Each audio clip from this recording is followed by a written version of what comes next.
Today, 24 years later, we remember 9/11. I will never forget that day, and many of you on this app, you probably weren't alive or even remember 9/11, 2001. But there are many on here that do remember that day. I will never forget that day. The terror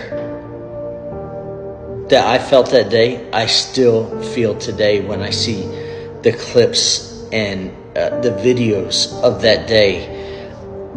I will always have that feeling. It will never leave me. I remember coming downstairs. I was at a bull ride the night before, and first thing I do is turn on the news, and the first plane had hit, and everyone's saying it's an accident. I said, no, it's not an accident. Like, these pilots are trained. And then the second one, and now calling friends and family, the whole world stopped. Like Alan Jackson, he had penned, he said, where were you when the world stopped turning? The world stopped. Nothing else mattered. People were leaving work, schools, everything. And then we heard about the Pentagon and then the plane in Pennsylvania. And we were just wondering what's next. It felt like a huge attack, which it was. And now 24 years later, after researching and finding out truths about 9/11,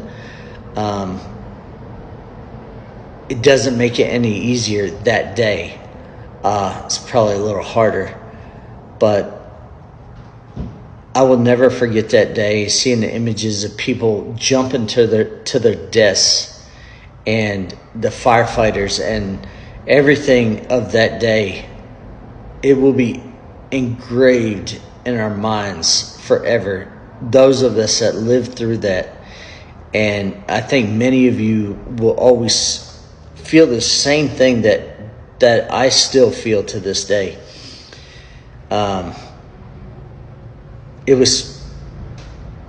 It was something that I never want to go through again. And it is the first time in my life, and the only time in my life, where there was no black and white. There was no Republican, Democrat. There was no division at all. People came together and people loved. We were praying for New York. We were praying for the people and the families. We were united. That's how we should be today. But that's the only time that I've ever seen this country pulled together. It's the only time that I've seen other countries pull together with the U.S.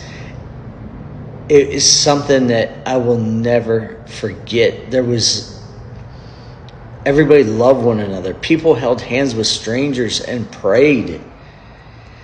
And I will tell you, after yesterday's events where Charlie Kirk was taken out, Charlie was a voice of freedom. He was our biggest voice of freedom.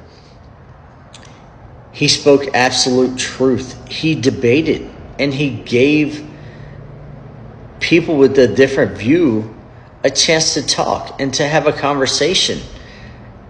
And now he is no longer here. And after yesterday's events, and then we remember 9/11, I will tell you this: God is in control.